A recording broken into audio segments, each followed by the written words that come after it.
This podcast is brought to you by North Carolina's electric cooperatives.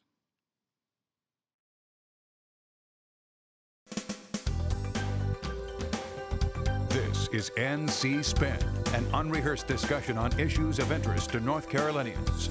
Now, here is your moderator, Tom Campbell.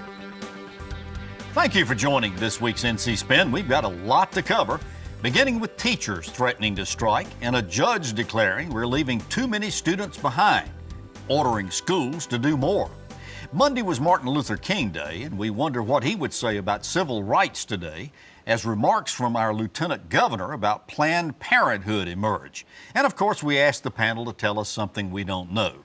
This week's panel includes Rufus Edmisten, former Secretary of State and former Attorney General, Cash Michaels, one of our favorite journalists and filmmakers, John Hood, syndicated columnist and author, and Becki Gray, Vice President of the John Locke Foundation. We'll begin our uninterrupted debate after these brief messages from our underwriters. In more than 21 years on NC Spin, I never endorsed a product or sponsor, but I volunteered to do this message for family physicians. Over the past 40 years, my family doctor could quickly diagnose my illnesses because he knew my medical history. Evidence suggests I'll live longer, have a higher quality of life, and save 33% on health care costs. I believe in my trusted relationship with my family physician. Family Physicians, your trusted healthcare advisor for life. Life's busy, but you're in control. As an electric cooperative member, you have access to lots of tools to help manage your home energy use and budget, so you can focus on what's most important. Let's get started. There were two big education developments this week. Let's start with a Superior Court judge tasked with implementing the Leandro lawsuit said North Carolina's pre-K through 12 public education system leaves too many students behind, especially students of color and economically disadvantaged students. Judge David Lee gave a 60-day deadline for a new plan, what will be done about a consultant's report. Meanwhile, we learned that teachers are considering a strike for better pay. Rufus, let's begin with the talk about the possible strike first. No question, teachers were very upset about the fact that there was no new budget approved and they received no pay increases.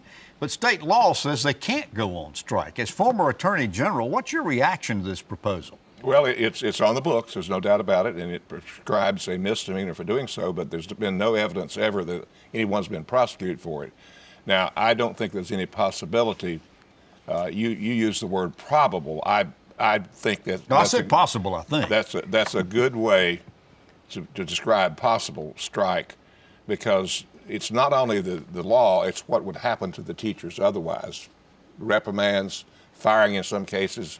So I don't really see it happening, or if they do, they'll find some way to parse the word strike so that it doesn't contravene the law. Becki, let me drill down on this. NCAE is the group that has been polling teachers to find out, A, would they be in favor of doing this, and how many days off from work would they be willing to take. The teacher union. Yeah, but NCAE only represents 5% of the teachers in North Carolina.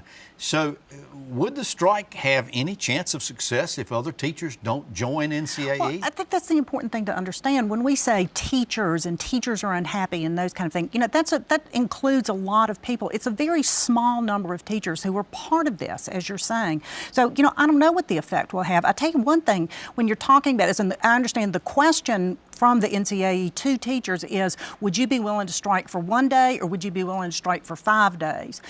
Nobody's checking with the parents. You're talking about, single parents, working families that, count on their children being in school during the school day are going to be left in the lurch if this happens. What are they supposed to do with this? Not to mention the responsibility that we have to educate children, and that means having teachers in the classroom. But Cash, I don't think there's any question about the fact that a large number of teachers, NCAE may not be members of NCAE, but a large number of teachers are very concerned and upset about this. They're wanting a 5% pay raise. Mm-hmm. They want $15 minimum per hour pay for all people in the school systems. And by the way, they want Medicaid expansion. Sounds like they've bought all in so far as Governor Cooper's plans and proposals. Is that accurate? Well, listening to Becki, as she talks about all of the parents who don't have a say in this, she neglected to point out that many of those teachers are parents too. And they want to keep a roof over their child's head, and they feel they're not making enough. And so the governor right now is talking about giving them more money, and that's what they want, and they'll do whatever they have to do to get it. Now, the legislature gave them pay raise in their budget, gave them pay raises. It wasn't the 5% that they were asking for, but it was a pay raise. John, other states have tried this maneuver so far as going on strikes are concerned. What's been the results? It works better when there's a union with collective bargaining authority and it's not illegal to strike. I mean, I think Rufus's point is quite true. The fact that it is illegal is not the whole problem, it's only part of the problem. The real problem, as Becki was getting at, is if they chose this tactic, and I, by the way, do not think NCAE is foolish enough to do this. I really don't. I mean, I'm damning them with faint praise, but I think they've made a lot of poor decisions, but I don't think they'll make this one, because last year they did a one-day thing that was a kind of a walkout, kind of a strike. They sort of finagled on the language, as Rufus was getting at, to avoid the criticism of it being illegal. But if they did multiple days, parents would be furious, and they would not. Most North Carolinians, most North Carolina parents are not closely following the to's and fro's of budget negotiations between the legislature and Governor Cooper. They would be, and probably most people want teachers to get more money, of course, but they would be very angry if they were left holding the bag here, and it would be very obvious who caused it, and I just don't think it would be a good play for them. Politically, Rufus, could this backfire on Governor Cooper and the Democrats if they did, in fact, go? I mean, would teachers lose support from the public in this process? Well, I feel like for sure it would infuriate the legislature, and that would cinch that they're not going to give them any more money. And if they it conjures up, like John said and Becki said, when parents have to change their schedule, they're babysitting for their younger children, it creates a very, very bad situation of ill will, and I think it could very well backfire. Now, the one good thing they're asking for, I firmly believe that you ought to pay a living wage of $15 to the helpers in the school, and that's the shame about the school system, that the people that serve the meals, that clean up the messes, they get paid virtually nothing. Okay, so very quickly, let me just go around and ask you, and I want very brief opinions. Let's empathize a bit with the teachers in the situation that they're in. They want, and many people believe they deserve better pay than what they are receiving, although, what is it, average pay is $54,000 a year for a teacher now, I think, as I understand it. And if you put benefits on top of that, it's considerably more. Those benefits are worth about $16,000 but if the strike additional. My question is, if the strike is not the right way to approach this, to get support, what is? I believe they should follow the lead of the State Employees Association, which understands that Raleigh's become a bipartisan town. There's people in power who are Democrats, people in power who are Republicans, and the state employees, unlike the Teachers Association, state employees have been finding allies on both sides, and they haven't threatened to strike. I think that's a better strategy. Interesting. Rufus? First of all, they need to do away with the word strike totally. That conjures up something very unnice for North Carolina. It's kind of an unnatural kind of. It's just an unnatural word. You don't use it, and I think they have to. Parents have to be convinced that the teachers are worth it, and I'm a former teacher, and I have great sympathy for them. And I think they ought to have a raise.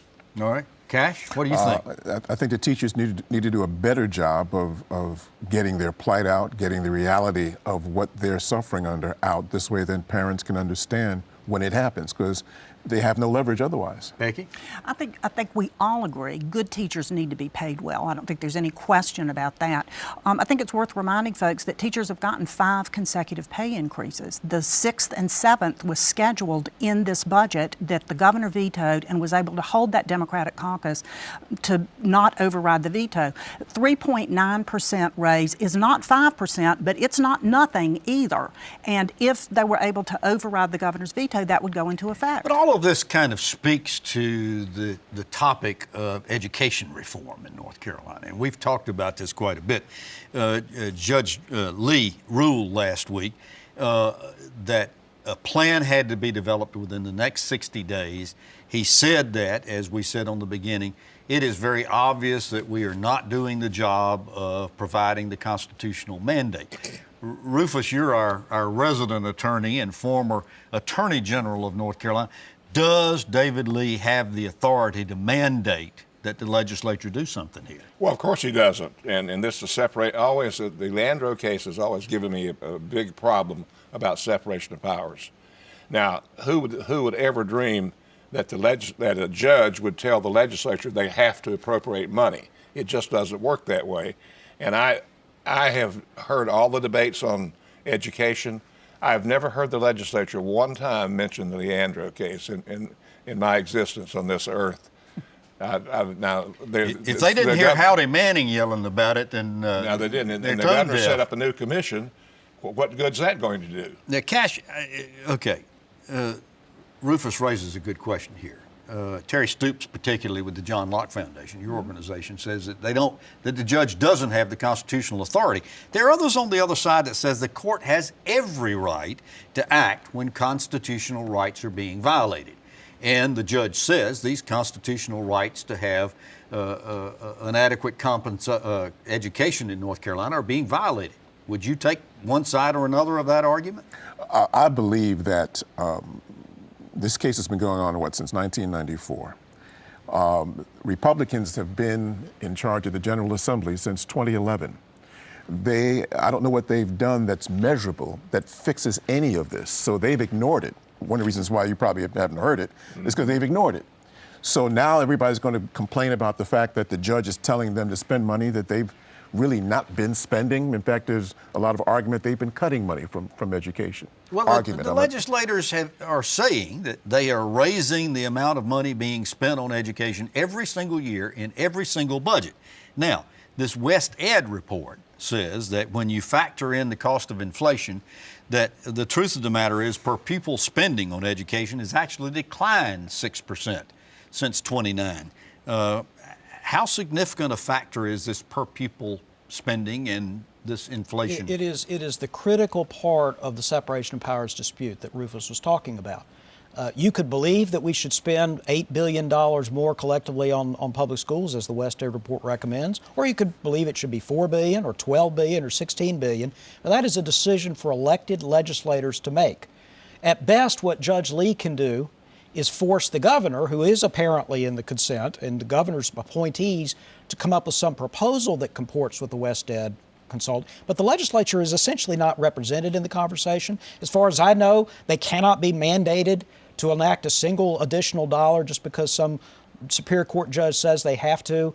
But there are many people who disagree. Lots of Democrats disagree. This is an emerging constitutional crisis. John, you raise a very good point here, because the judge said he wanted the parties to come back within 60 days with a plan. Unfortunately, the legislature was not one of those parties. Exactly, and therein lies a big part of this problem.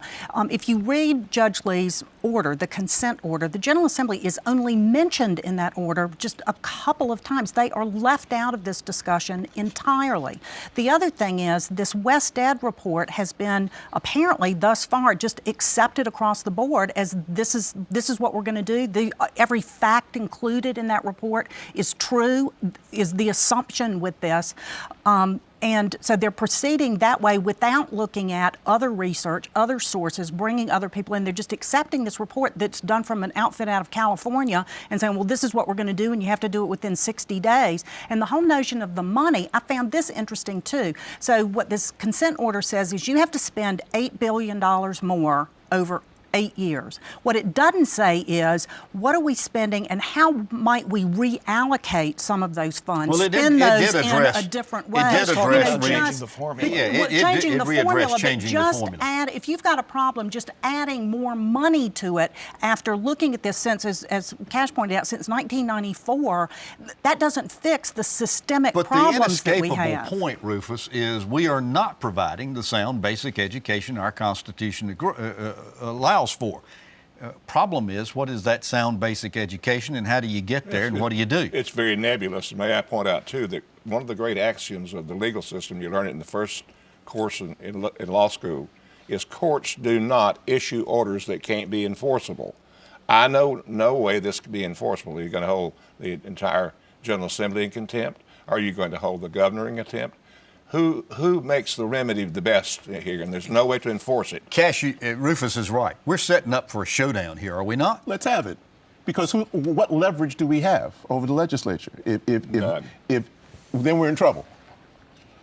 We remain in trouble. We hold on to biggest the high leverage we got poverty is schools. at the ballot box. Isn't that correct? This thing started in 1994 when Democrats were in charge. So it seems like it makes no difference. This was a unanimous Supreme Court decision, but it's what we call hortatory. It's a suggestion. Yeah. And that's about all there is to it. And I'm not knocking my dear friend, former Chief Justice Burley Mitchell, who handed down the decision. It was a decision that has no enforceable factors in it. As evidenced by the fact that Burley told Howdy Manning that you'll probably retire with this issue still on your plate. And he tried to. And he did, finally. Oh, let's switch gears. Monday was Martin Luther King Day. A 2018 column in the Charlotte Observer remarked that King was not a well-liked man for his civil rights stances. Lieutenant Governor Dan Forrest found out what that was like when he spoke to an ML King Day breakfast in Raleigh. In his remarks, he claimed one of the main reasons Planned Parenthood was created was to destroy the whole black race. Cash, let's begin by asking your reactions to Dan Forrest. Yeah, I would, yes. You got to handle this one. Which question are you asking me? Your reactions to Dan Forrest's remarks. There. Okay. Just go with this, and this one I'm safe. That's all I'm going to do. Our people listening to the podcast didn't get that. But anyway, it was a thumbs down. Thumb down, yeah. But as far as your initial question about race relations, I think if Dr. King were here now, he would not be pleased with the fact that we're still dealing with many of the traditional issues that were here when he walked the earth. Police brutality, so folks trying to suppress the vote, civil rights issues still being at the fore. I think he would be pleased with some of the advancement we've seen as far as African Americans in business and education, et cetera, et cetera. But the long and short of it is we're in trouble. We're still in trouble. John, there's some people who say that what the Lieutenant Governor expressed was a sort of conspiracy theory that is floating around some circles. Would you agree or disagree about this Planned Parenthood thing? There is truth in the statement that there were people during the time Margaret Sanger and the Planned Parenthood movement came about. There were people who were associated with that movement who were eugenicists. Yeah. Some of them embraced not just birth control, but sterilization and abortion as part of the eugenics project. It's not as clear that Margaret Sanger did, though she said some pretty questionable things about race and about eugenics at the time, probably attempting to get allies among, she even spoke to the KKK at one point. So she's got some problematic comments. I do think the Lieutenant Governor went too far to suggest that Planned Parenthood as an organization has its origin point or one of its main purposes to destroy the black race. I think that's an overstatement of the truth. There were people at the time who did have nefarious racist views, and that informed the eugenics. He would not back down from those comments, though, Becki. Well, I think it's because of, what John said is, there is, history that indicates that those kind of comments were made at the beginning of Planned Parenthood. So, his point was Planned Parenthood was started for this particular reason.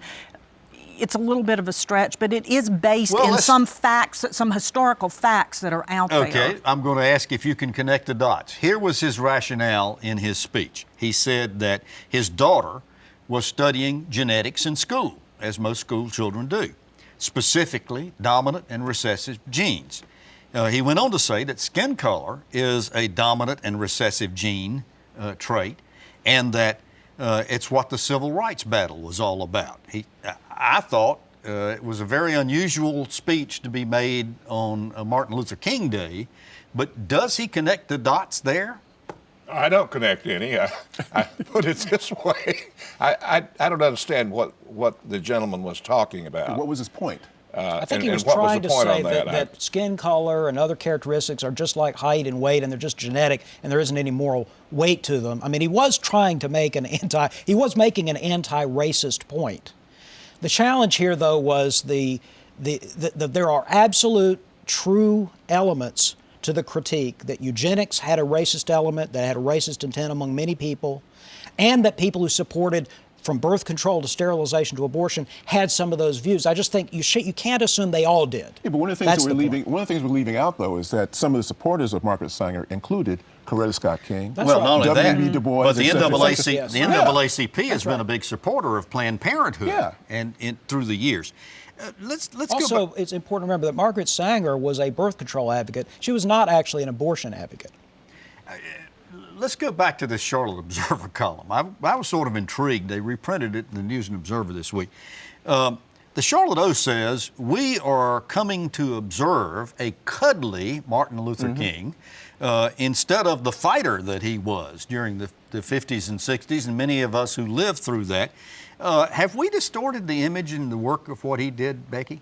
I think, with great leaders like that and historically, there is some distortion from the reality of their day-to-day life and then how we remember them and what we remember them for and the influence that they have through the years.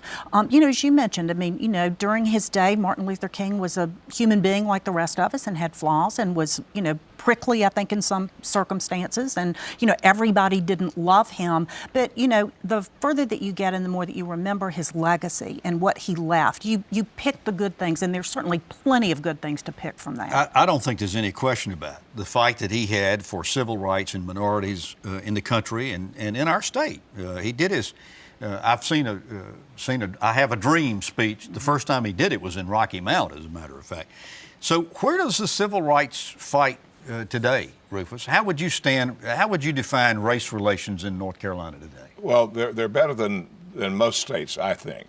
I think the big battle is suppression of voting rights. That's the one that lingers there all the time, and I don't understand the rationale when you have, I recall no instances whatsoever of any voting irregularities or people voting that weren't supposed to vote when I was Attorney General, and that was 12 years. I don't think there's any question, Cash, that racial relations are better today than they were back in the 60s, perhaps in the 70s. Well, that's relative. But I get this feeling that there's a tension here, that just under the surface of everything, there is a tension that's going on so far as race relations are concerned, and it wouldn't take much to set it off. And the man in 1600 Pennsylvania Avenue doesn't help any either. Yeah, so far as it goes. Is there a moral voice today in North Carolina or in the nation that would perhaps be the person to take MLK's place? Some people say that William Barber might be that person with his Poor People's Campaign. I think with Cash Michaels on the scene, who else do you need? Cash Michaels in NC Spin is more than enough as a moral leader. There's no question right, about Cash? the fact that he is it was no accident that you were on our show on Apparently Martin Luther King. No, it was apparently not. Yeah. Because under the circumstances, I think this is an issue in North Carolina. It's something that we need to be addressing.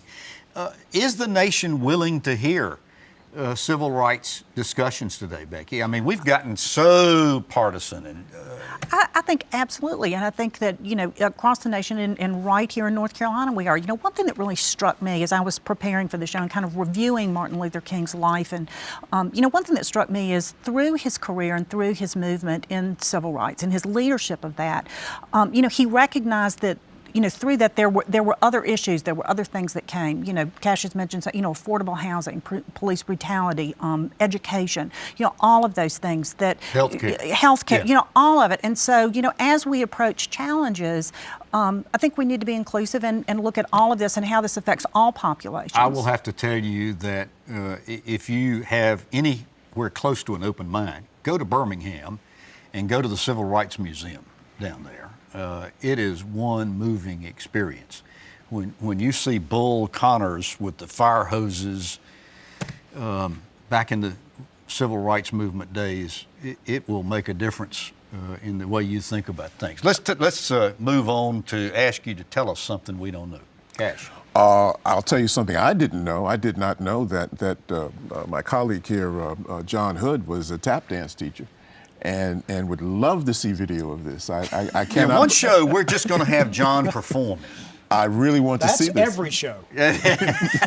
Rufus Edmisten, tell us something we speaking don't of know. performing, in 1984, I sang too much Honky Tonk Angel, and that didn't turn out too well. So That no and your performing comments for me. about barbecue. Becki Gray, tell us something we don't know. Well, you know, the short legislative session is right around the corner, as much as we don't even want to think about it. But I'm kind of hearing rumblings that they may be considering 3 different constitutional amendments. One, to put some rules in place for redistricting, actually enshrine that in the Constitution. One, to secure property rights under eminent domain. And another one to put into our Constitution that would restrain the growth of state government, or the state budget. John, tell us something we don't know. North Carolina made it international news this week. A Mitchell County animal shelter advertised Perdita the cat as the worst cat in the world. Please adopt this cat. And I sympathize. I understand. You and your Let me just tell you something real quick about this. Their point was just we want it to go somewhere else where it can't cause trouble. I think Perdita is running for lieutenant governor. Yeah, we got to dog it out of here. You've heard our spin on the issues of the day. To stay informed all during the week, please sign up for our free weekly email newsletter. Give your feedback and read our weekly column. Visit our website, ncspin.com, or catch NC Spin on Facebook. Be sure to subscribe to our podcast and join us next week when we'll have more balanced debate for the Old North State. Until then, stay informed and watch out for the spin.